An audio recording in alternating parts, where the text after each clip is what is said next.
Praise Lord. मैं परमेश्वर की हुजूरी में रॉबिन पी चरण एक बार फिर से आप सभी लोगों को परमेश्वर के जीवित और सामर्थी नाम में जय मसीह कहता हूँ मेरे प्रियो।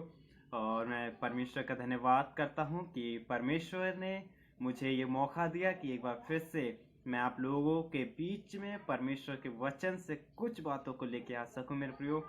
हम बहुत खुश नसीब हैं कि इस नई ईयर्स में हम लोगों ने प्रवेश किया। इसके लिए हमें और आपको मिलकर परमेश्वर को धन्यवाद देना है। बीता हुआ साल बहुत खराब रहा, लेकिन परमेश्वर ने उस बीते हुए साल में भी हमें और आपको अब तक बचा के रखा। हर दिक्कत, हर परेशानी से बचा के रखा मेरे प्रियो। इसके लिए मुझे और आपको परमेश्वर का धन्यवाद देना है। ऐसा परमेश्वर, ऐसा पिता हमें कहीं भी नहीं मिलने वाला है। लेकिन मेरे परमेश्वर पिता की सिर्फ एक ही इच्छा है कि मैं और आप उसके राज की खोज करें। बाकी सब चीज़ें यूं ही देने के लिए वो तैयार है। लेकिन आज मैं और आप क्या कर रहे हैं? उसे धन्यवाद देने की जगह सांसारिक बातों में लगे पड़े हैं और फिर कहते हैं कि परमेश्वर प्रार्थनाओं को नहीं सुनता है।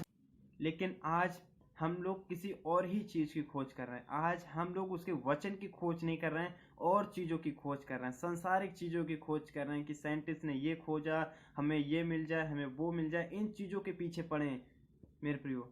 लेकिन मुझे और आपको खोज करना है तो सिर्फ परमेश्वर के वचन की।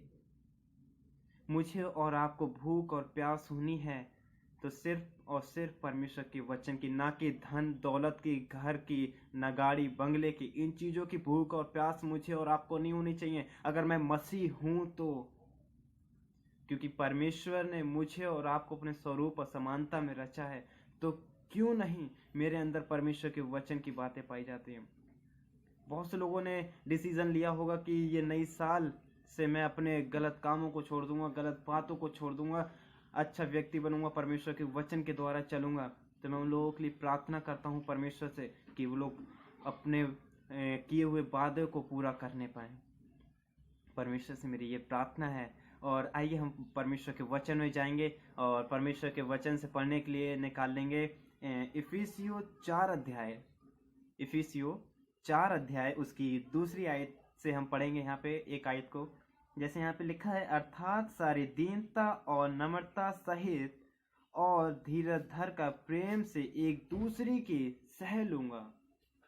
यहाँ पे इफिसियों में लिखा है कि सारी दीनता और धीरज के साथ मैं एक दूसरों की बातों को सह लूंगा मेरे प्रियो। कितनी बड़ी बात लिखी है।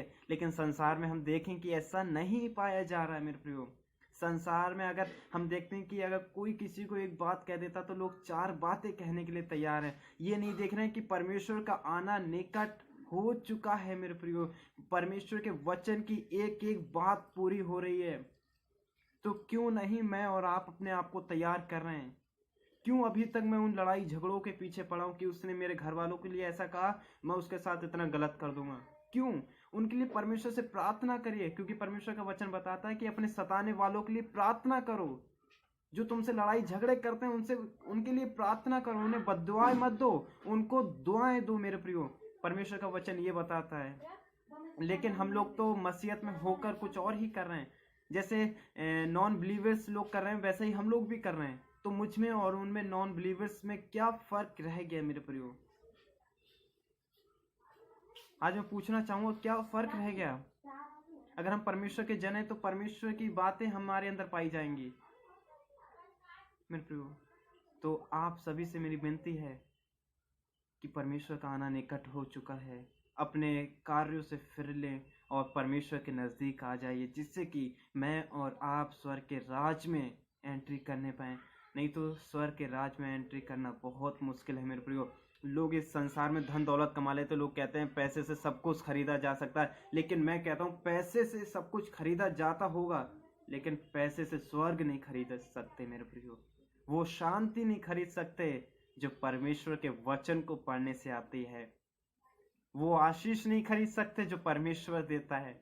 आप पैसे से गाड़ी बंगला, घर घोड़ा, गाड़ी सब खरीद सकते हैं, लेकिन परमेश्वर की शांति नहीं खरीद सकते। वो सिर्फ और सिर्फ नम्रता और दीनता के साथ आती है। तो आज मुझे और आपको ये प्रण करना है कि चाहे कितनी भी लड़ाई हो, कितना भी बुरा वक्त आ जाए, कितना भी बुरा वक्त आ जाए, लेकिन मैं और आप परमेश्वर के वचन के विरुद्ध नहीं जाएंगे।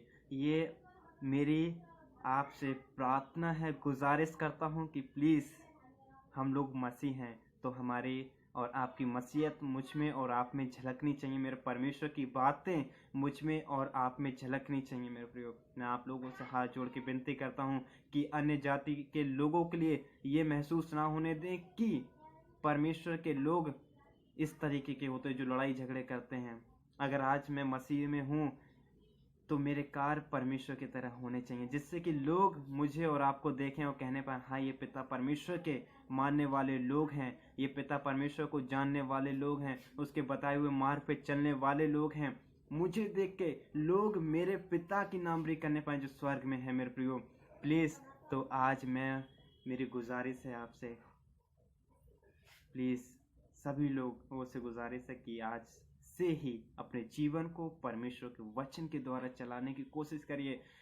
अगर मुश्किल हो रही है, दिक्कत परेशानियां आ रही हैं, प्रार्थना करिए, परमेश्वर आपका हाथ थाम कर चलेगा। मेरे प्रियो, और बचाए वही लोग जाएंगे जो परमेश्वर के वचन के द्वारा चलते हैं, वही लोग स्वर्ग के राज में पहुंच पाएंगे। मेरे प्रियो, और आप सभी लोगों के परिवार के लिए मैं हार्दिक शुभकामनाएं देता हूं नए वर्ष की। आपका जीवन बहुत आशीषों से भरा हुआ हो और बहुत आशीष के कारण आपके जीवन में आए। मेरे प्रियो, आपका परिवार बहुत खुशहाली से रहे। आप सभी को परमेश्वर के जीवित और सामर्थ्य नाम में मैं जय मसीह की कहता हूँ। और आइए हम प्रार्थना में चलते हैं, परमेश्वर से थोड़ी देर प्रार्थना करेंगे, फिर उसके बाद हम लोग आइए अपने सिरों को झुकाएंगे, प्रार्थना करेंगे। धन्यवाद, धन्यवाद प्रभु जी, दया करिए, अनुग्रह करिए प्रभु जी। आपने नए साल में हमें प्रवेश कराया, इसके लिए धन्यवाद करते प्रभु जी। पुरानी साल में आपने हर दिक्कत, हर परेशानी से बचा के हम सभी लोगों को रखा, इसके लिए आपका धन्यवाद करते प्रभु जी। जो लोग इस वीडियो को देख रहे हैं प्रभु जी, उन सभी लोगों के परिवारों पे आपकी आशीष और बरकत वाला हाथ चाहते हैं। आशीषों से नवाजिए प्रभु जी, वो आपके वचन को अपने जीवन में ग्रहण करने पाए प्रभु जी, आपको उद्धार करता ग्रहण करने पाए प्रभु जी। दया करिए, अनुग्रह करिए प्रभु जी। उनके परिवारों में अगर कोई भी बीमारी पाई जाती प्रभु जी, आपके नाम से दूर होने पाए प्रभु जी। दया करिए, अनुग्रह करिए। छोटी सी प्रार्थना आपके बेटे के नाम से मांगते हैं, आमीन। सबको जय मसीह की।